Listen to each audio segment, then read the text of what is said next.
Telangana assembly CM chamber entrance వద్ద BRS ఎమ్మెల్యేలను పోలీసులు అరెస్టు చేశారు. ఒక్కొక్కరిని బలవంతంగా బయటికి ఎత్తుకొచ్చిన మార్షల్స్ ఎమ్మెల్యే సబిత్కు సీఎం రేవంత్ క్షమాపణలు చెప్పాలని బీఆర్ఎస్ ఎమ్మెల్యేలు స్పీకర్ ఆఫీస్ వద్ద ఆందోళనకు దిగారు. దీంతో పోలీసులు జోక్యం చేసుకుని వారిని బయటకు తీసుకువచ్చారు.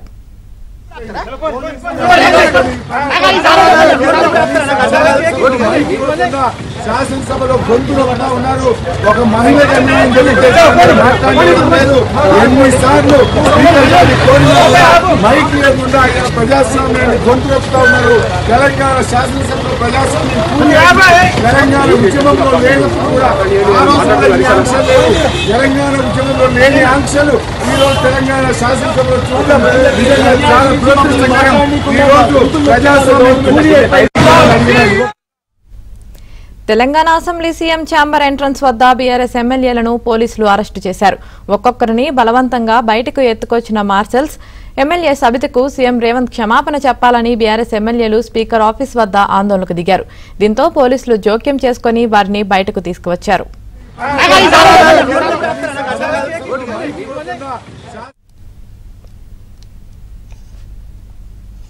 ఇదే విషయానికి సంబంధించి మరింత సమాచారం మా ప్రతినిధి నరసింహరావు అందిస్తారు. నరసింహరావు, ఏసీఎంని నిన్న ప్రారంభమైనటువంటి గలాట అసెంబ్లీలో ఈ రోజు కూడా కంటిన్యూ అయింది. బీఆర్ఎస్ పార్టీకి సంబంధించినటువంటి ఎమ్మెల్యేలు ఈ రోజు కూడా తమ నిరసనను వ్యక్తం చేశారు. నిన్న ముఖ్యమంత్రి రేవంత్ రెడ్డి కేటీఆర్ చేసినటువంటి ముచ్చర్ల ఫార్మా మీద కేటీఆర్ చేసినటువంటి విమర్శలు ఆరోపణలకి సమాధానం ఇస్తున్నటువంటి సమయంలో వెనకాల చైర్లో కూర్చొని స్లిప్స్ అందిస్తున్నటువంటి సబిత, అదేవిధంగా వాటికి సునీత లక్ష్మారెడ్డిని ఉద్దేశించి ఎన్నుకున్నటువంటి వాళ్ళ మాటలు వినొద్దు అని చెప్పి మాట్లాడినటువంటి నేపథ్యంలో అది గాలివానగా మారింది. సో అప్పటి నుంచి కూడా ముఖ్యమంత్రి మహిళా ఎమ్మెల్యేలకి సవితా ఇంద్రారెడ్డికి, సునీత లక్ష్మారెడ్డికి క్షమాపణ చెప్పాలంటూ నిన్నటి నుంచి కూడా పట్టుబట్టారు. ఆ గలాటా మధ్యనే నిన్న ద్రవ్య వినిమయ బిల్లుకు ప్రభుత్వము అనుమతి తెలిపింది. నిన్న సభ వాయిదా పడింది.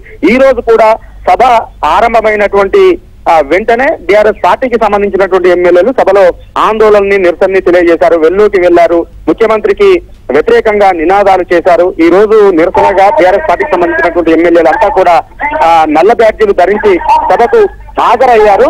సో నిన్న సబితా ఇంద్రారెడ్డి మీద చేసినటువంటి వ్యాఖ్యలకు తెలంగాణ సమాజానికే, తెలంగాణ సమాజంలోని మహిళలందరికీ కూడా క్షమాపణ చెప్పాలని చెప్పి డిమాండ్ చేస్తూ వెల్లుకి దూసుకు వెళ్లారు.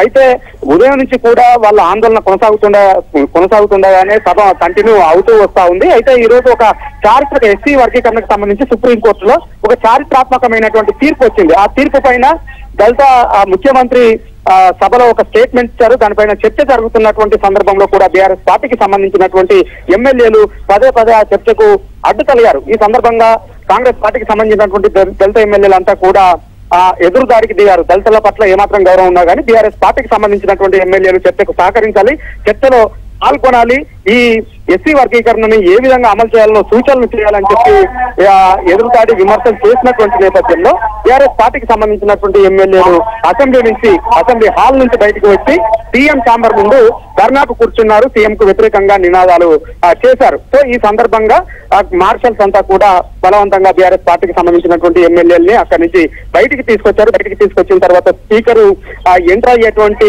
ఎంట్రన్స్ ముందు కూడా బైఠాయించి బీఆర్ఎస్ పార్టీ ఎమ్మెల్యేలు ఆందోళన, నిరసన, ధర్నా చేశారు. సో ఈ సందర్భంగా మార్షల్స్ బలవంతంగా బీఆర్ఎస్ పార్టీ ఎమ్మెల్యేలని అరెస్ట్ చేసి బస్సులో ఎక్కించి ఇక్కడ నుంచి తరలిస్తా ఉన్నారు. ప్రస్తుతం తెలంగాణ భవన్ వైపు వారు తరలిస్తా ఉన్నారు. ఆ తెలంగాణ భవన్ లో బీఆర్ఎస్ పార్టీ ఎమ్మెల్యేలను వదిలేసేటువంటి అవకాశం ఉంది అని చెప్తా ఉన్నారు. మరి అక్కడికే తీసుకువెళ్తారా, తెలంగాణ భవన్ లో వదిలేస్తారా, లేదంటే సిటీ శివార్లకి తీసుకెళ్లి వదిలేస్తారా అనేటువంటి చూడాల్సి ఉంది. ప్రస్తుతం అయితే తెలంగాణ భవన్ వైపు బీఆర్ఎస్ పార్టీని ఎమ్మెల్యేలను అరెస్ట్ చేసి తీసుకెళ్తున్నటువంటి వాహనం వెళ్తా ఉంది. Right, thank you Narasimharao.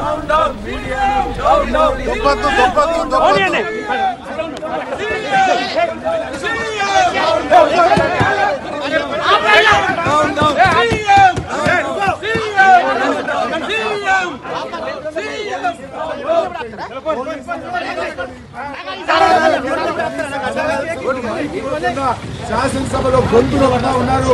ఒక మహిళ ఎన్నిసార్లు